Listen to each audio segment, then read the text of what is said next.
I'm going to give you just the knowledge that is needed to de-brainwash you.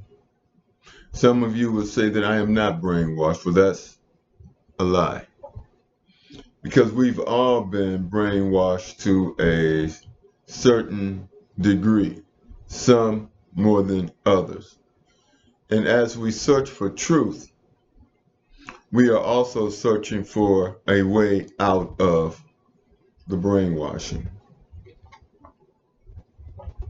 So what I'm going to tell you to do is quite simple. What you must do is study every person you come in contact with. Study that person. Study the things that they say. Study people. And as you study people, put people into categories. Put your friends into categories. Put the people you meet on day-to-day life in categories. Categorize people. Study them. Why?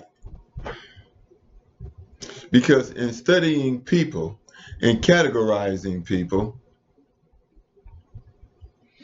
you will see a reflection of yourself.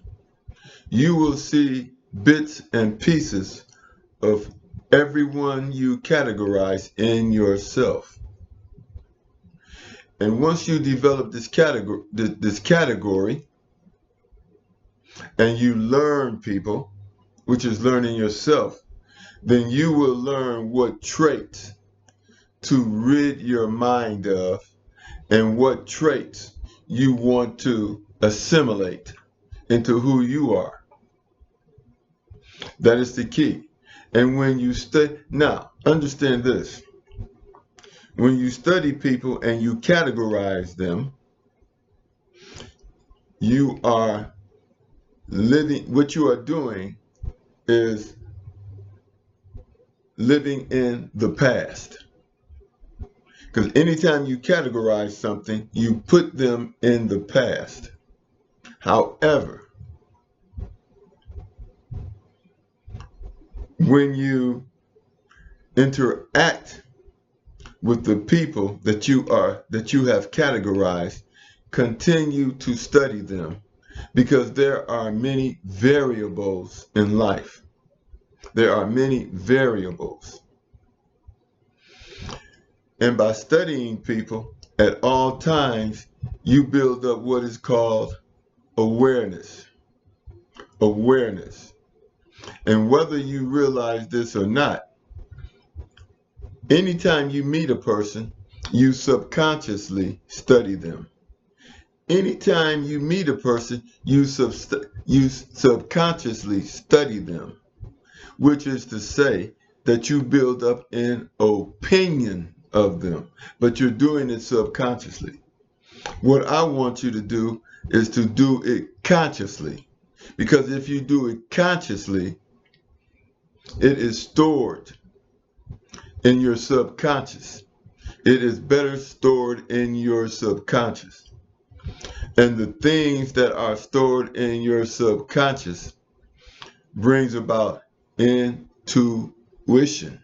It brings about intuition, because when you store these things in your subconscious, there will be things that your subconscious will pick up that your consciousness will not pick up, because oftentimes our conscious is working. It's working. And it is not totally listening to what is being said. But when you consciously do it, then all the information is being stored. And when that information is stored, then you have insight.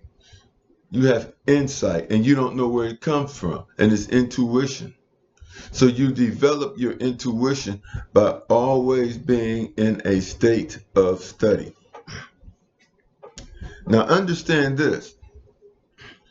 You live in your mind. you live in your mind. Watch your thoughts before they become words. Watch your words before they become actions. Watch your actions before they become your character. Watch your character before it becomes your destiny. Think about this, what I've just told you. Think about what that phrase. Memorize that phrase. Memorize that phrase, because you want to be, when you are in a state of awareness, you are living in the moment. When you are in a state of awareness, you are living in the moment. When you act upon what happened in the past, then you are living in the past. So what you want to do is file away the things that have happened in the past, and then you can add to it the things that you are presently aware of. And when those two things happen and they combine, that creates intuition. Understand this. God is omnipresent everywhere, omnipotent, all-knowing, and God is also all-potent. God is also all-powerful. Now, how can God be all-knowing, everywhere, and all-powerful? Because we live in the mind of God. We live in the mind of God. God is cosmic consciousness. God is cosmic consciousness. Spirituality is science unknown. Spirituality is science unknown. Truth is truth. Truth can be spiritual and it can be scientific, because the reality of the situation is that they are the same thing. They are knowledge. And you want to put yourself in a position where you are always absorbing knowledge. And the only way you can do that is to always be aware. See, the purpose of silence is not just to be quiet for the sake of it, it's to listen and to take in information in the moment.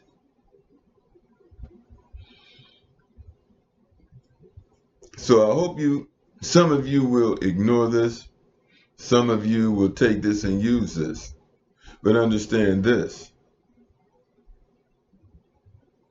When you categorize people and you live in the moment, everyone will be attracted to you.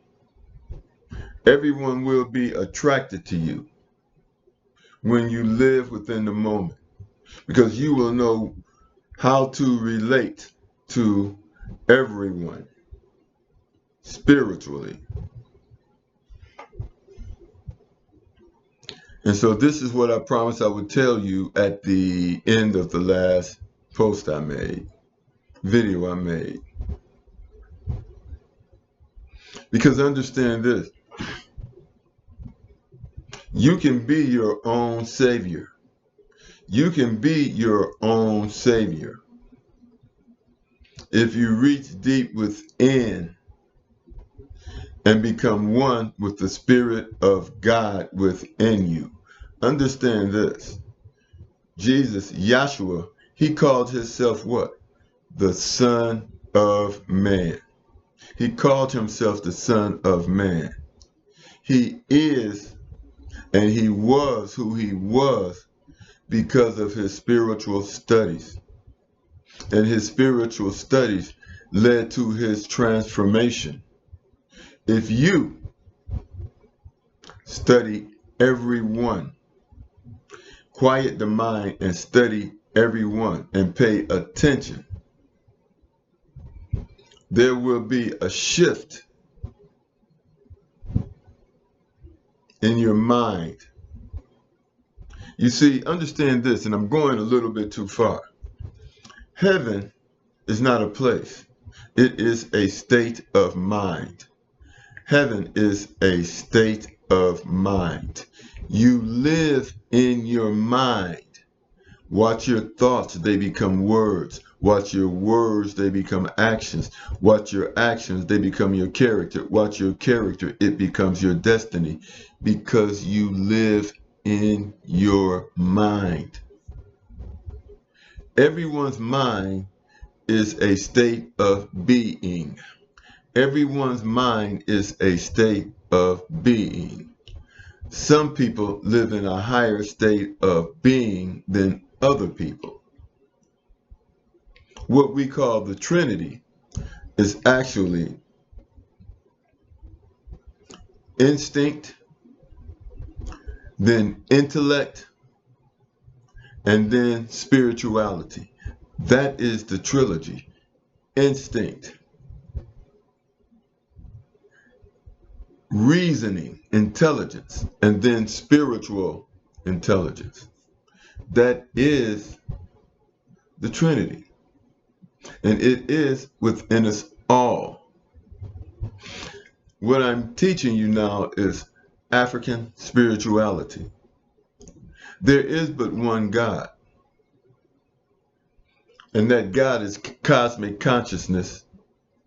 And it has laws that we must follow. The 10 Commandments, the proper diet. All of this must be done to remove blockages from your intuition and from your spiritual self. All these things need to be done to remove the blockages from your spiritual self and to help you to communicate strictly with God. And when you have, and this is the time of the awakening, understand this. In the morning, before you have eaten or consumed anything, that is the time when you can talk to God directly and hear what he is saying to you. When you wake, because you're waking up from a fast. So a lot of the impurities and things like that have been removed so you can better communicate with God. And then you can ask him about the things that I am telling you. And then you have to have the ability to listen. That's another part of awareness. If you lose something, ask yourself, ask the spirit within you, where did I put it? Start asking yourself questions.